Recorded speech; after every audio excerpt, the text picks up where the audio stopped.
Alright, shalom, shalom. Shalom. The Hebrew Israelites here, week in and week out, will prophesy the downfall of this wicked kingdom, spiritual Egypt, modern day Babylon, known as America. They tell you so-called Negroes, Latinos, and Native Americans that you're not niggas, spicks, and wetbacks, but God's chosen people of the Bible, that legendary bloodline that the Bible speaks of, the apple of the Lord's eye. Also to tell you who the wicked is, the red man, the so-called white man that the Bible speaks of, Esau, Edom, who's running the world, according to Job 9:24. But first and foremost, we give all praise, honor, and glory to Yahweh, Ba'ashem Yahushai, Ba'Hawakakadash. Double honor to the apostles and the elders of Great Millstone who teach and rule well in peace, and salutations to the hopeful elect, pushing this gospel amongst the four winds with truth and sincerity. To you we say shalom. Shalom. So we on. Hey, brethren, so as you can see, we are not in America right now. We were in Asia, so we are literally a day ahead. So for us, we are going into Sunday already, where I believe in America it's Saturday morning. Yeah, Saturday morning. Yeah. So we're already going into Sunday. So I ain't gonna lie, the jet lag a little real. I've been sleeping like all day. I had barely seen sunlight because I've been sleeping on American schedule where I sleep. Right. I'm sleeping on American schedule. I'm like sleep all day and up all night because I'm still on that, and I'm trying to break it. Yeah. So I try to wake myself up a little earlier to try to like. I just peeked that just now. This nighttime is daytime. And that's why we be up. That's why we up because we're used to that. Yeah. So that's why we've been up all night. But just want to say, call Haloyim Yahweh Ba'ashem Yahushai for allowing us to have the liberty to be able to travel. Scriptures talk about a man. How can a man know anything if he does not travel? Right. And this is quite paraphrasing. But all praise to the Most High that we get a chance to, or can't, we take a trip at least once a year, just go do something with the brotherhood, should get out. But just let y'all know that's why we a little chopped right now. Salakia. But through the spirit and power of Yahweh Ba'ashem Yahushai, we wanted to put up a lesson. And we're gonna have to record because of how our internet and everything is here. We can't like really go live like we would. So we're just gonna do a quick sit down, just be in the spirit. And we're gonna, dwell. But brother gonna grab the first precept and we're gonna build upon. God, this is the book of 1 Corinthians 11. I'm gonna start at verse 23, and then NLT. It's titled the Lord's Supper. All right, so it says, "For I pass on to you what I received from the Lord Himself." This is Paul speaking. On the night when he was betrayed, the Lord Yahushai took some bread and gave thanks to the Most High Yahweh for it. Then Salakia, what's your room number? Ant want to come have church. Oh, it's so he can't be on camera, but if he want to listen, 347. 347. Floor what? 18. Floor 18. 347. Yeah. He in this building? I think he in this building with you. He's gonna have to get let in. Yeah, but we can't stop right now. So we cool. Go ahead. All right, it's back in verse Corinthians 11 and 23 again. It says, "For I pass on to you what I received from the Lord Himself." Again, this is Paul speaking. On the night when he was betrayed, the Lord Yahushai took some bread and gave thanks to Yahweh for it. Then he broke it in pieces and said, "This is my body, which is given for you. Do this to remember me." In the same way, he took the cup of wine after supper, saying, "This cup is the new covenant between Yahweh and His people, an agreement confirmed with my blood. Do this, remember me, as often as you drink it. For every time you eat this bread and drink this cup, you are announcing the Lord's death until He comes again. So anyone who eats the bread or drinks this cup of the Lord unworthily is guilty of sinning against the body and blood of the Lord, Yahushai HaMashiach. That is why you should examine yourself before eating the bread and drinking the cup." Get that? I could just paraphrase it. It reminds me of obviously before you come to the altar, right? Precept before you come to the altar, reconcile with your brother, or basically you need before you come to the altar to sacrifice to the Lord, or to break bread, or drink up that cup. You got to first self-examine yourself and ponder on what you could be doing better, because the Lord is all about gradualism as well. The Lord wants to see your progression. Right? Ever moving, always moving higher and higher, moving forward, if you will, one step at a time. The Lord is long suffering, right? But if you have not examined yourself, if you haven't put off that old man, if you haven't repented, it's like I got my retainers in, so I might be slurring. If you haven't repented, you can't come drink of the cup, because then you are what?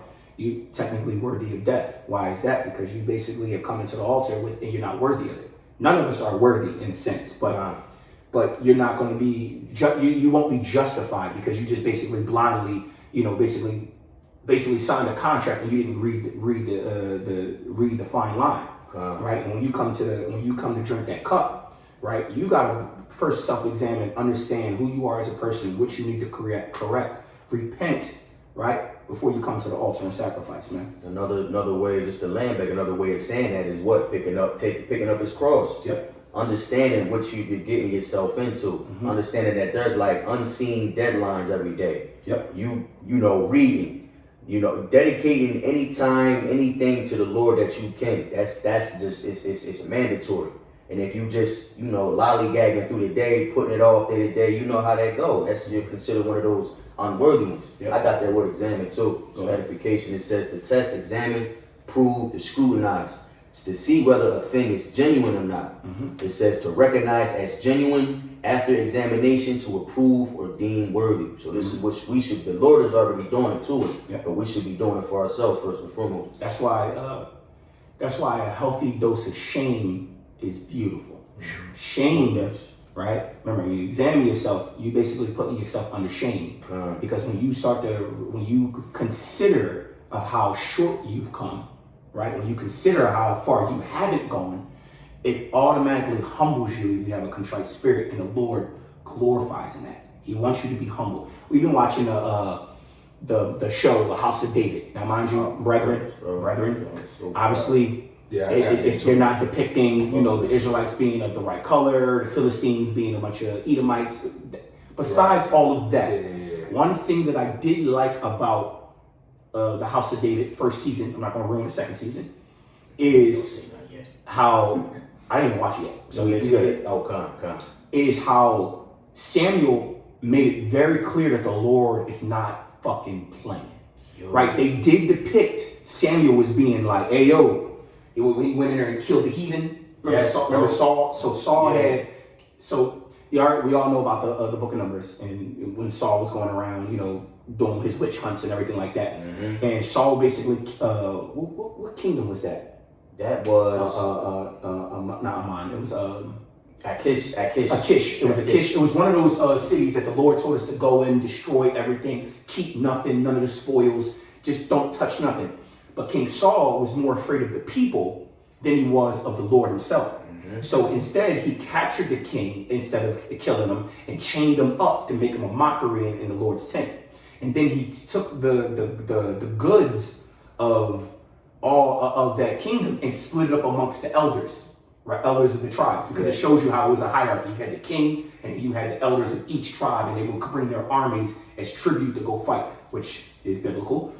A lot of it's not biblical, so you gotta look at it through a spiritual eye. But the main part of the reason why I'm bringing this part up is when Saul when Saul thought in his eyes he was doing something good for his people and the nation, because he was making them richer, he was making everybody happy, people were being more like, the house of Saul, and everybody's, being more, but the Lord already said what he wanted. I told you to kill everything and everyone and keep nothing.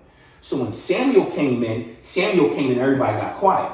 And this is what I liked about it. I like how they depicted Samuel's character, bro. Samuel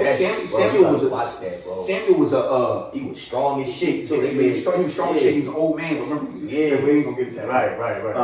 But the whole purpose of me bringing up this one perspective is because King Saul in his mind was doing everything right. He's like, I'm the anointed. His pride started to compass him. He made himself. He started to worship himself and wanted to be worshipped as a god or be like the Most High. And he didn't even notice he was doing it.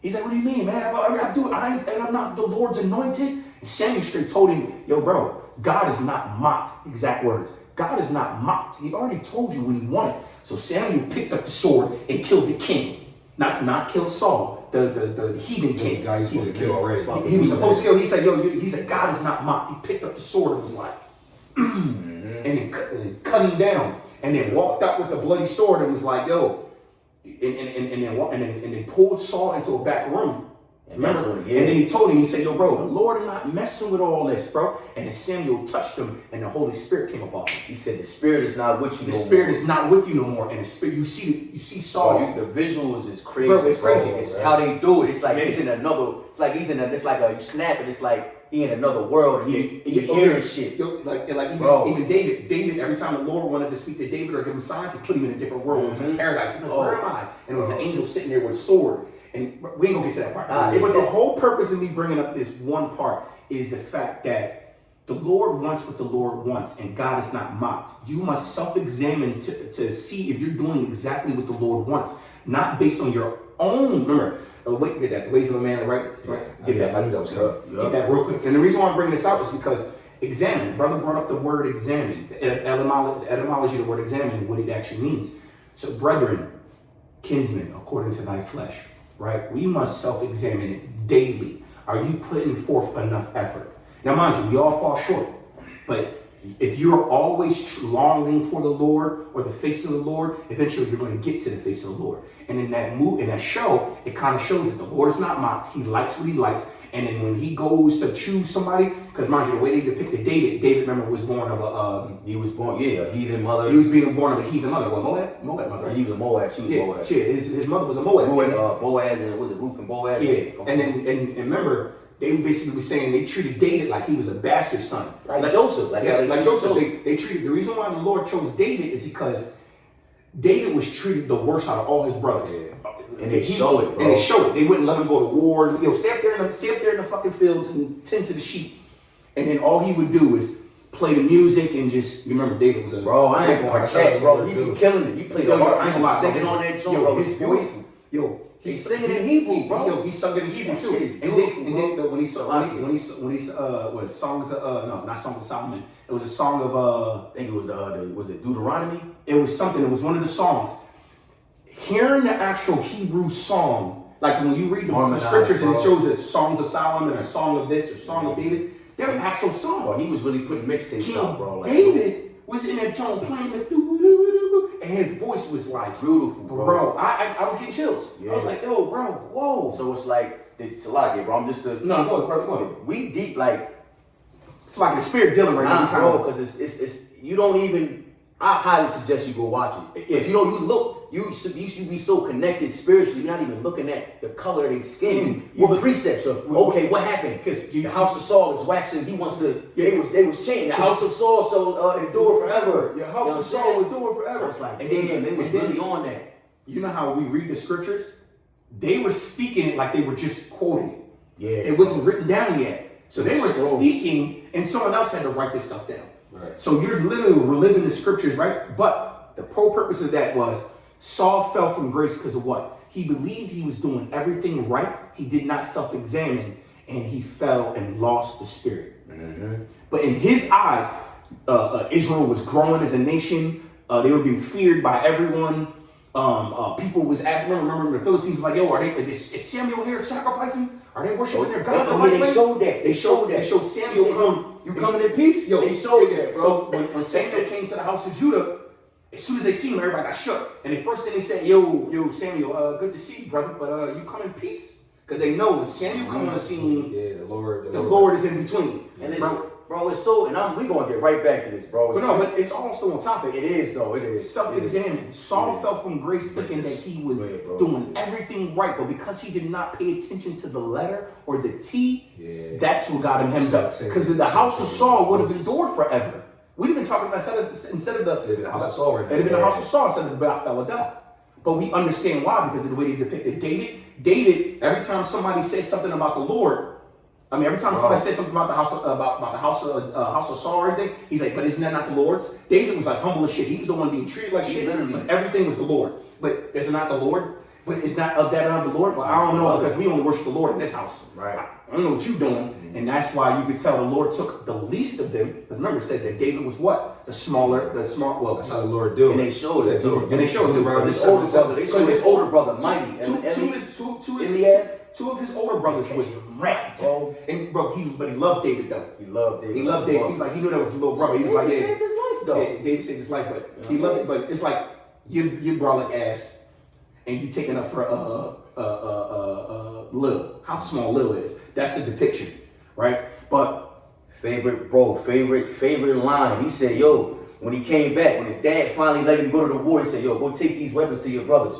He said, where? He said, to the battlefield. He hyping shit, so he go. A little couple day travel, he get there. He looking at the people in despair. He said, bro, the spirit of the Lord was going in the whole nation. Hold on. The spirit of the Lord was going in the whole nation, but when David got the spirit of the Lord, because Samuel's the one who anointed him. Bro, we're not getting off topic. It's just the show. The show brings the scriptures to life. I'm telling you, bro. It brings the scriptures to life where it's kind of like, bro, like second season, I'm gonna download it before we get on the plane back. I'm doing that too. I'm watching that. Yeah, because like David was like, what he said? He was like, he said, yo, like, his brother was like, David, he said, I'm gonna go slay Goliath.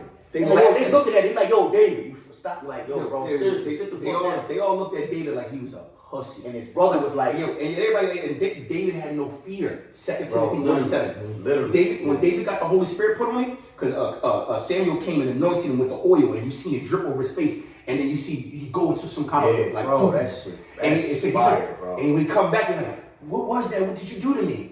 He's like, the spirit is with you. Yeah, the spirit is with you, man. Yo, and his brother, look, remember when Iliad, look, hold up. He was great right before he went to go slay Goliath, right? Iliad bragging.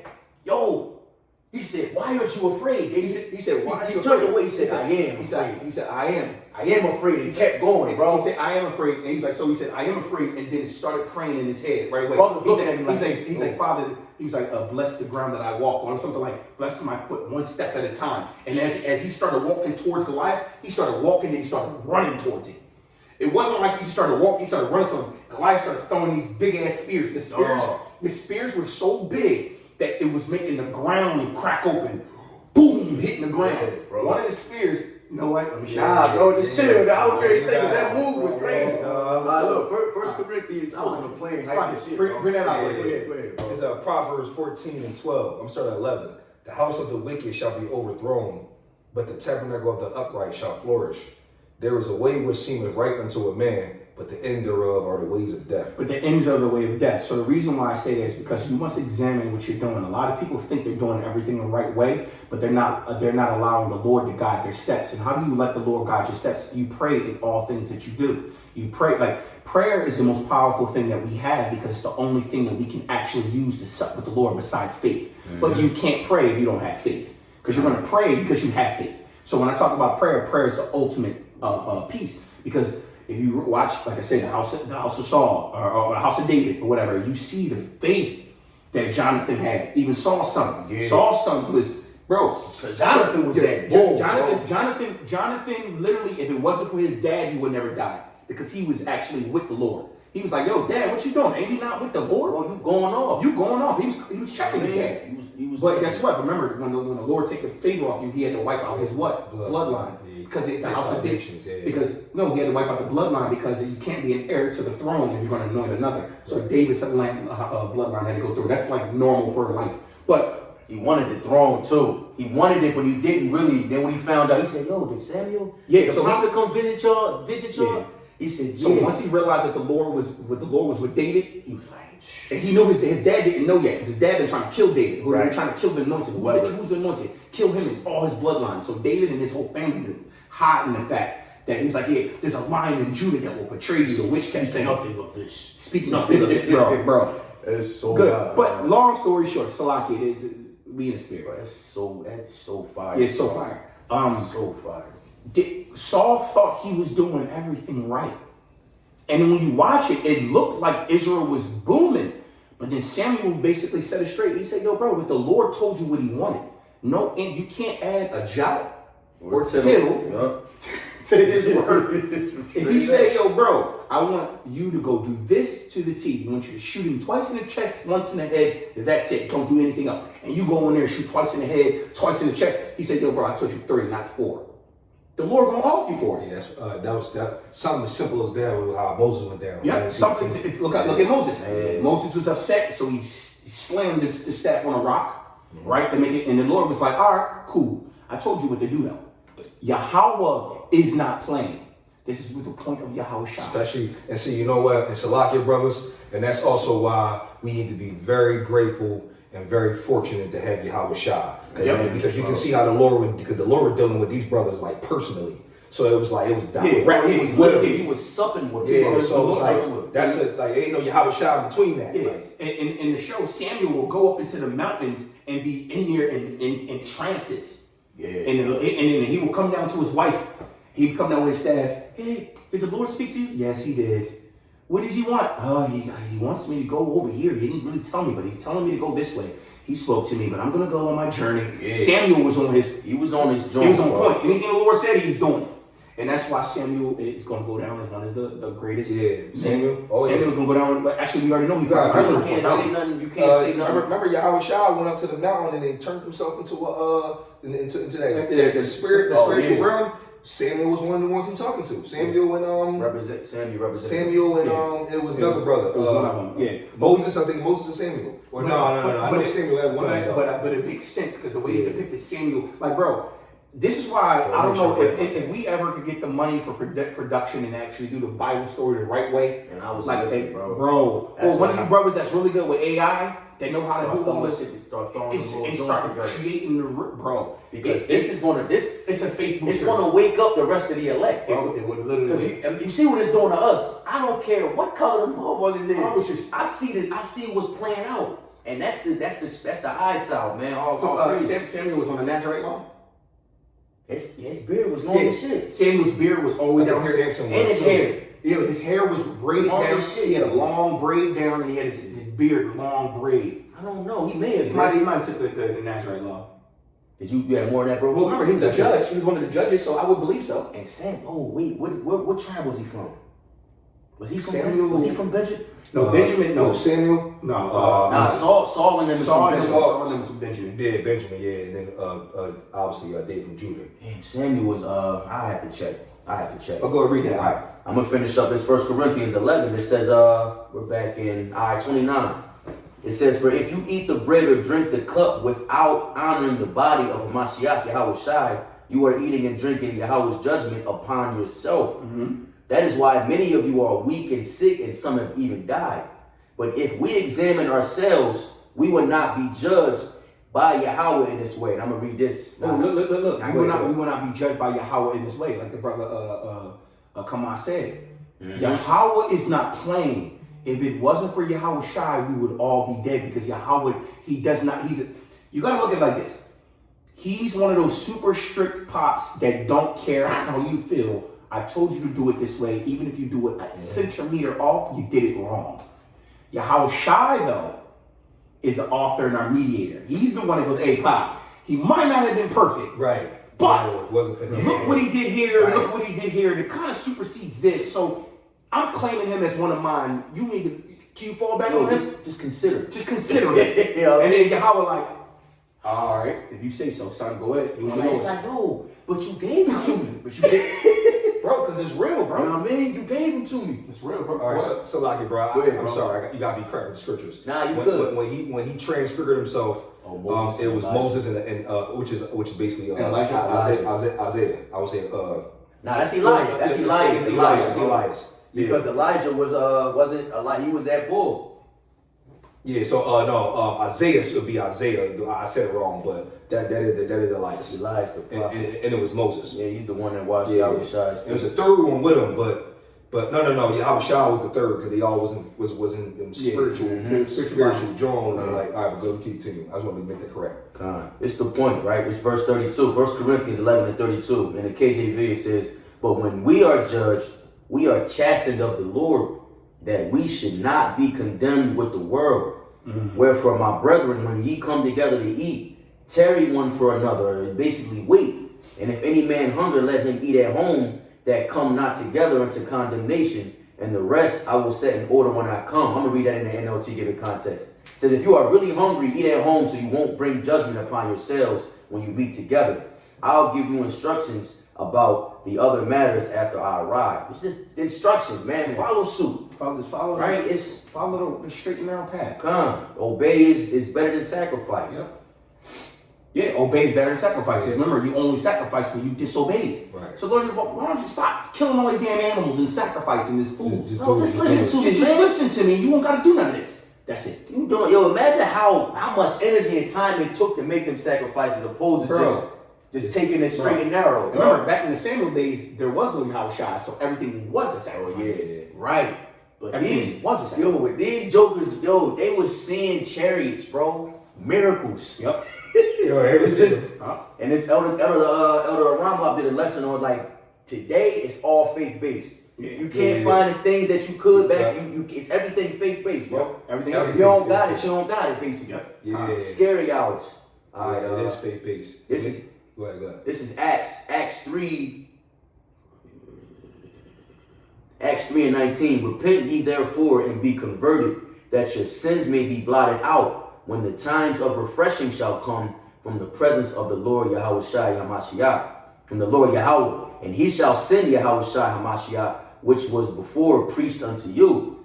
Right? So it says repent, right? Be converted. Let me see what that word comes. We know what it is. I'm gonna hit it for edification's sake. But just be ready. It says, blessed is he when he cometh, and he shall find so doing, man. You want to make sure you on your shit.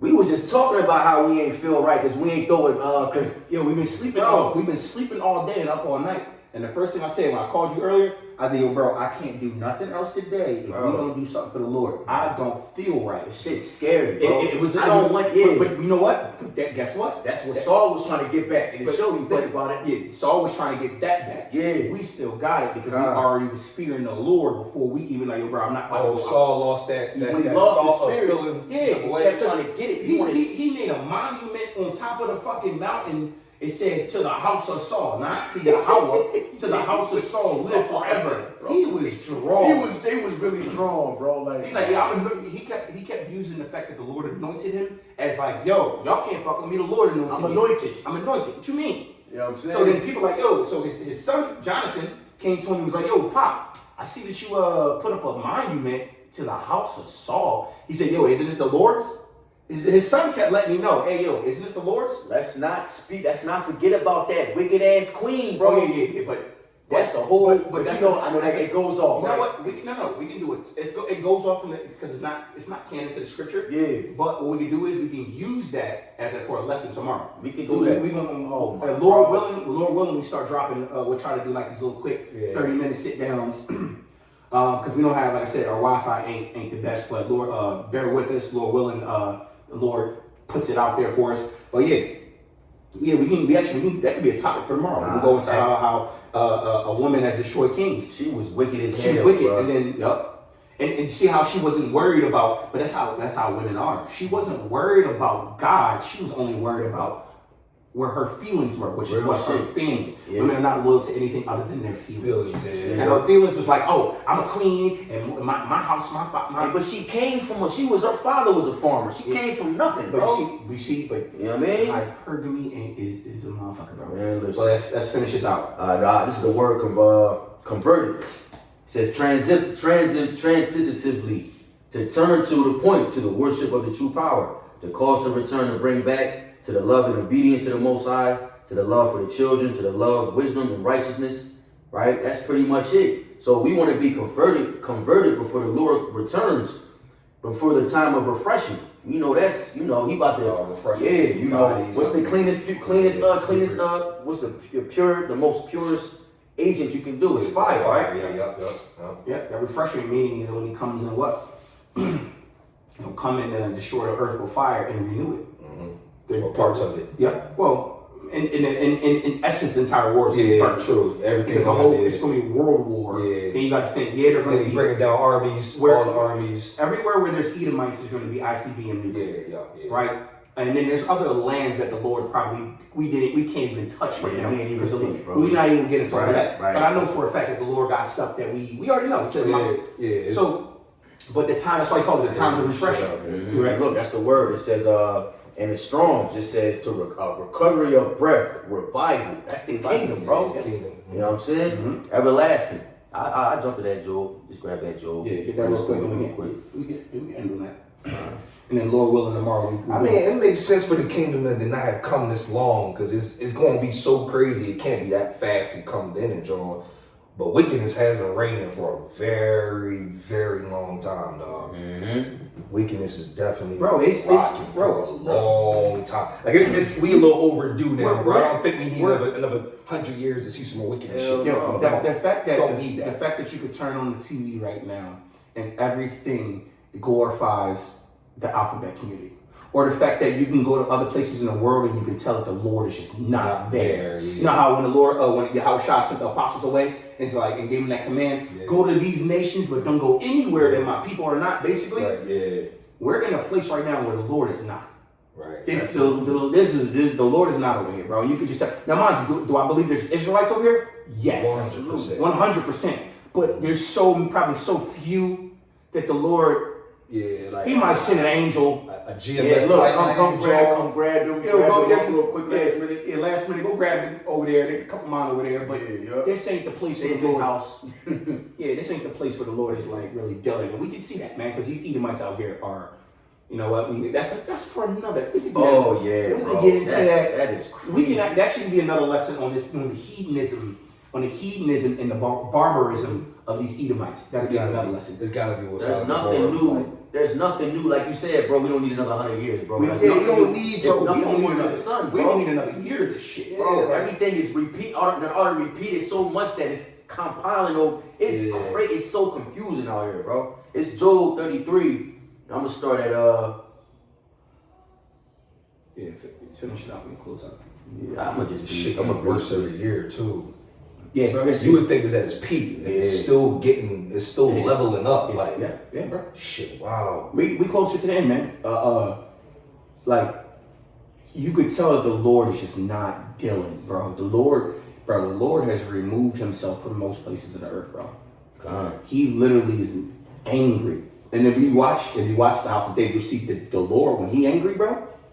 He was just shaking the earth, bro. When Samuel killed that king that Saul spared, he walked out the tent and it was a fucking earthquake. It was at Mary. It was all. It looked like a fucking whirlwind. Samuel walked in, everybody got dead quiet. He said, Samuel. They really feared Samuel. They feared Samuel because remember when Samuel came on the scene, the Lord was in between, bro. They really feared. They feared him. So when Samuel killed the heathen king and then took the bloody sword. And there was blood all on the ground, and he dropped the sword as soon as he walked out of the tent. It was an earthquake, and thunder and lightning got dark, and the Lord was like, The Lord was basically, he was like, God is not mocked. Killed him. He's got a little scrawny body, but he picked the sword up and was like, boom, killed him in front of everybody. Like, the Lord is not mocked. Walked outside, started thundering. The Lord was co-signing like, I'm mad as shit right now. Shit. So I'm mad as shit right now. Job 33 and 15. I'm gonna breeze through it because this is gonna bring everything together. In NLT, it says he speaks in dreams and visions of the night when deep sleep falls on people as they lie in their beds. He whispers in their ears and he terrifies them with warnings. It says he makes them turn from doing wrong. He keeps them from pride. He protects them from the grave, from crossing over to the river of death. Or God or Yahweh disciplines people with pain on their sick beds, with ceaseless aching in their bones. They lose their appetite even for the most delicious food. What was we saying earlier? How did you word it, bro? Just thinking about just being in a spirit of humility, thinking about all your shortcomings. You got to the point where he said to the point where you don't even want to eat, bro. A healthy dose of shame. Yes, bro. You should. Hey, look, and I know people. That's the problem with the world. There's so few. Because mind you, the law of the Lord brings shame, because if you're breaking the law, you should feel the shame of it, which in turn is going to correct you to want to do better and not feel that shame. But because everyone believes the law is done away with, right, and everyone teaches it, you love what you want, do what you feel, live your own life, YOLO. No shame is on the earth, so now we're seeing wickedness expound exponentially, and this is why the shit is getting fourth quarter, bro. We in fourth quarter, bro. The Lord about to burn this place down, bro. I just don't want to be caught up in it, and that's see that feeling that you feel? The feeling of not wanting to be caught up, like when we wanted to do this lesson, like, bro, we got to get this done today, bro. Because we felt that we getting too close to the world. The work keeps us out of the world. If we stop doing work, you will be in the world. There is no ifs, ands, or buts about it. If you're not praying, you're going to be in the world. If you're not trying to ponder on the Lord, you're going to be in the world. Like literally, it's your only defense from the world. You know, it's a fact. Yeah, Think about it. Like, yo, let's say we out here for like 12, 14 days. We out here for 2 weeks. Let's just say we didn't do no lessons. We're used to, for 10 years straight, we're used to doing lessons or some kind of church. Yeah, where's your head at? Where was your head at for 2 weeks? Yeah. You was in the world that long? You don't even remember. And you don't even remember. Yo, I was out last night and then I did this and then next day, and you get lost in it, bro. Lord sent me a bad demon with a fat ass, and now I'm, you know what I mean? Real shit. What's up? Real shit. Bro, so, a healthy dose of shame. And I want to make that very clear. You don't need someone else to shame you, but that's called correction. The brotherhood corrects by shame, or fear. We persuade men with what? Fear. Right? Fear is also shame. Right? The shame, you go hand in hand. Yo, a healthy dose of that fear, bro. Knowing that the Lord don't play. Go watch the house of David and just watch how the Lord interacts with everyone and how you can see those that fear the Lord actually fear him and those that don't, and how their lives are tipped over.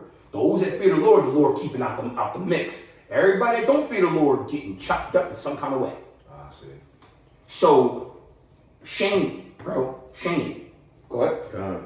This verse 28, it says, Job 33 and 28, he will deliver his soul from going into the pit, and his life shall see the light. Lo, all these things work in Yahweh oftentimes with man to bring back his soul from the pit, to be enlightened with the light of the living. Mark well, O Job, hearken unto me, hold thy peace, and I will speak. That's pretty much the point, but it kept saying that he's gonna deliver us from the pit. Yep. Right? Mm-hmm. Basically, that the Lord's judgment, his chastening on us, puts us in a situation where it's like we don't want shit. We don't want for nothing. We just want. But that puts also add on to that.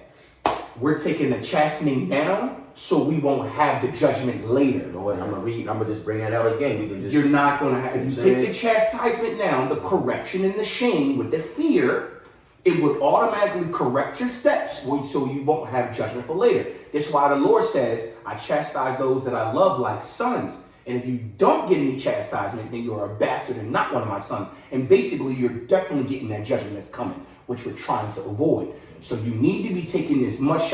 I'm not saying you need to be taking chastisement, because no one really wants to be chastised. But if you're not self-reflecting, you're not taking a healthy dose of shame, that fear of the Lord, and you're not correcting yourself, which is basically chastisement. The Lord will either smack you in your head real quick and you'll wake up, or he'll allow you to feel that contrite or fear because he knows that he's dealing with you. Like, do you ever feel fear of the Lord? He's dealing with you.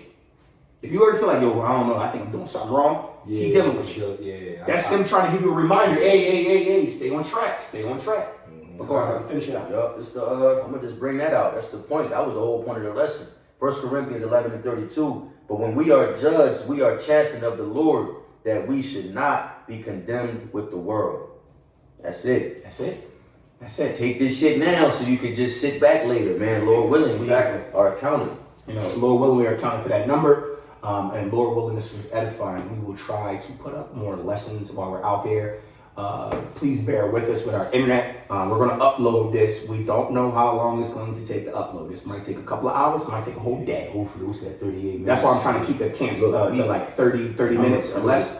I'm going to try to keep these as short so we can get them uploaded, because if we don't, it might take, like I said, it might take forever. We'll just do a little 15, 20 minutes. Like the elders used to do. Yeah, that way they stay, being uploaded. But Lord willing, this was edifying. We want to give all praises, honor, and glory unto Yahweh, Hashem, Yahushua, Ba'arakakadash.